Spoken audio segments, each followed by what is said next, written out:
Hello and welcome to New Filmmakers Los Angeles in partnership with Movie Maker magazine. My name is Danny DeLillo. We're here at the South Park Center. I'm delighted to be joined with Cameron, his fantastic movie, Ironhead. Let's take a look at the clip. I love you, okay? Don't trust yourself.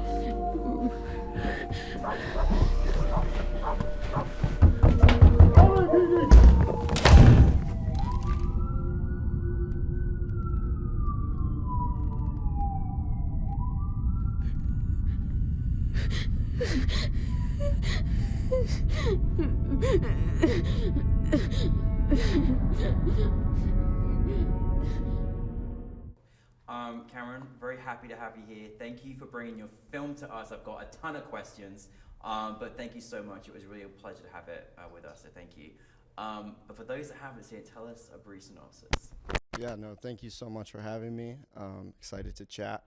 Ironhead is about a long-lost brother and sister in a very dystopian 1990s barren Los Angeles, and the brother is on a search to find his sister, his only living and last family member, and not knowing who she has become through the last 10 years is like a lost piece in his life, and he's that lone wolf forever searching for that missing piece.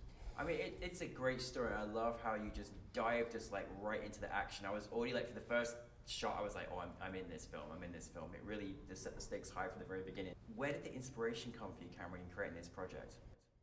I think David Fincher, Cliff Martinez music, different synths, and just being surrounded by cities throughout my life, I wanted to tell a story about, a character who had such a pure goal and pure instinct to follow his hero's journey, whereas every other character in the film believes he's following kind of a path to his own demise, a path that is filled with evil. So to play with those two sides of his goal being pure while the loved ones in his life think it's, the worst decision he could ever make.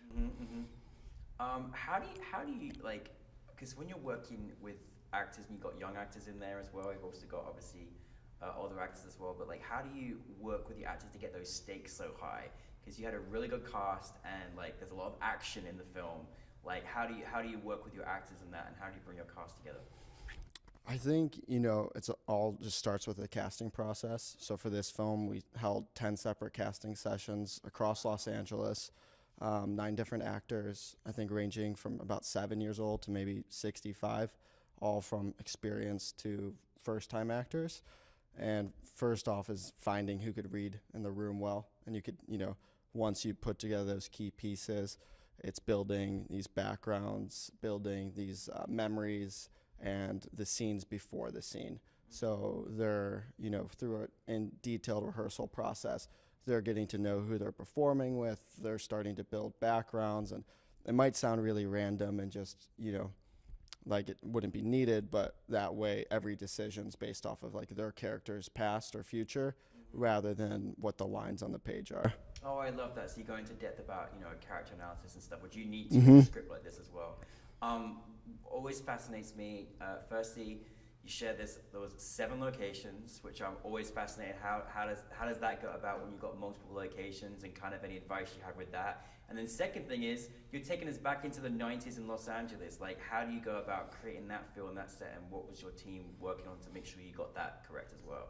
Totally. Yeah, so there's 7 physical locations we shot at in 6 production days. And then that equals 14 on-screen locations, because one location you could play multiple areas. And from a producing standpoint, it's just coming in with a really tight plan, because you have to set up and wrap every day at that location, which is difficult, because I think that's something my cinematographer was his biggest challenge, and he mentioned this at the screening, was that just when he felt like he was finding his groove or look at a location, it's you're wrapping out, so you don't get to live in it like a movie would on a stage. So it all just comes down to the preparation. And then finding the 1990s look in modern day LA was just tons of Google searching and calling and setting up scouts and just positioning the camera to 2 feet to the left could throw off the whole frame, but you know what you have sells the look. Yeah. So just Well, you really do the work, and you know how thorough you are is really paid off in the outcome as well. Like you mentioned a little bit about some of the influences, like with David Fincher, etc., etc. Do you have a kind of genre that you enjoy making the most, or an area? Because I'm hoping you're going to make many more films in this genre because it was enjoyable to watch. yeah, I think when it comes to narrative, for me, it's all in the crime drama, very high stakes, and like that neo-noir aesthetic. David Fincher's movie, his second feature, Seven, is my all-time favorite film. That's really created a lasting impact. Yeah. And part of what I love about those kind of films is, though the script and story is great, what's equally as powerful is how much the location, the set dressing, the lighting, right, that the mood tells, and setting that unified language. So that was really a big part of the film, was seeing from all my favorite directors that script was equal to the cinematic like light, and like, okay, why is it green or why is it blue, and really diving all into that. Yeah, I know you really have great depth in terms of understanding the colors and the feel of the film, which I thought was really, really powerful too. Now, when you're obviously I'm always fascinated too, when you're editing a film like this, actually, you gotta get it right, to kind of build up that tension. How do you work with your editors in that respect? Like, do you have an idea of how you wanted it to kind of articulate? It's really interesting working. The editor I've worked with, I have a really strong relationship with, and I'm going into the edit with certain shots I know exactly where they should be, but I almost refrain from sharing that until later on in the cut process, just to allow the editor to see the script and to see the footage in a new way. Yeah. And then it's kind of this natural relationship to where some of the ideas they found on their own stick, whereas you peel back a little bit to, be like, hey, this shot was actually always meant for this part of the scene. So it's that kind of natural relationship with the editor of making sure you allow them to do their thing while like intacting like the director's vision. Yeah, for sure. I think the first cut of the film was 24 minutes, and it got down to 17, and with credits it's 19. So a lot of suspense is timing and music, and how long you hold in silence versus how long you hold in like climactic music or sound effects. I mean, and again, the sound effects, the music was obviously a very important element as well. But again, I feel like I was watching kind of like a feature. It felt like a kind of feature. Actually, you fit a lot into 90 minutes, which is amazing. Now, obviously, you said you graduated from Chapman in 2020, which is a great school. We've had many great filmmakers from there as well. Looking back on this project, I just can't imagine this film not being on a big screen, because it needs to be, it deserves to be, and it's much more powerful seeing a film that's on a big screen as well. How has the experience sharing this film? What's the reaction been like for you? We certainly loved having it at New Filmmakers.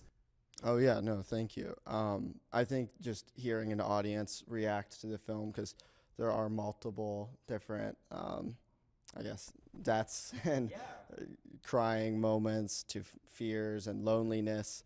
So it's awesome when an audience is just so silent, because when a character is in their deepest thoughts, or, kind of in a doom state, which the film features a lot, but it's really great too when right out of that silence you're able to hear an audience react to something the writer and I, prior a year before shooting the film, always imagined, this is where our audience is going to be, the room's going to be silent like crickets, and then 1 minute later everybody's thrown off and a little shocked. So to have those valleys of gasps to silence, I think shows like that an audience is invested.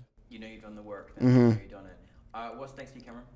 Right now, directing a lot of commercials. I just finished my newest film, which is called Dreaming of a Better Place. It's an 8-minute documentary set in British Columbia. And then always developing scripts and hunting for that next narrative project. And, I hope sometime in the next year to 5 years, there's really no timeline, 10 years, that I direct another epic crime drama. It's gonna happen. I mean, hey, Netflix are doing well with it, so it's happening right now with the crime dramas and such. Now, being a recent graduate as well, now being in the wide world, already working, which is fantastic and well done. Is there any kind of advice you'd have to, particularly filmmakers that want to go to film school, graduates, people that want to go into film? Like, what have you learned thus far in your career out in the big wide world? Yeah, I think one downside of going to film school is that there's a little bit of a preconceived notion of a track or path, as in you have to intern before work or you have to PA before doing the next thing.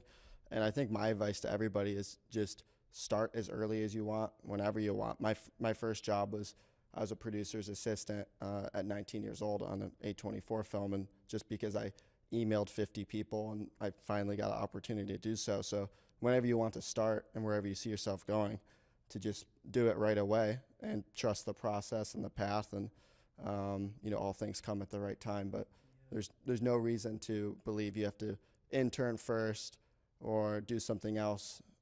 Just start creating and put yourself in the position to do it now. I love that. I love that. Really, really good advice. Well, listen, thank you so much, Cameron. Looking forward to the next projects. So just keep going. Thank you for thrilling us with your moments on the screen, because it was very, very powerful and a great, great story. So thank you very much. Yeah, thank you, Danny. Thank you. Awesome talking to you.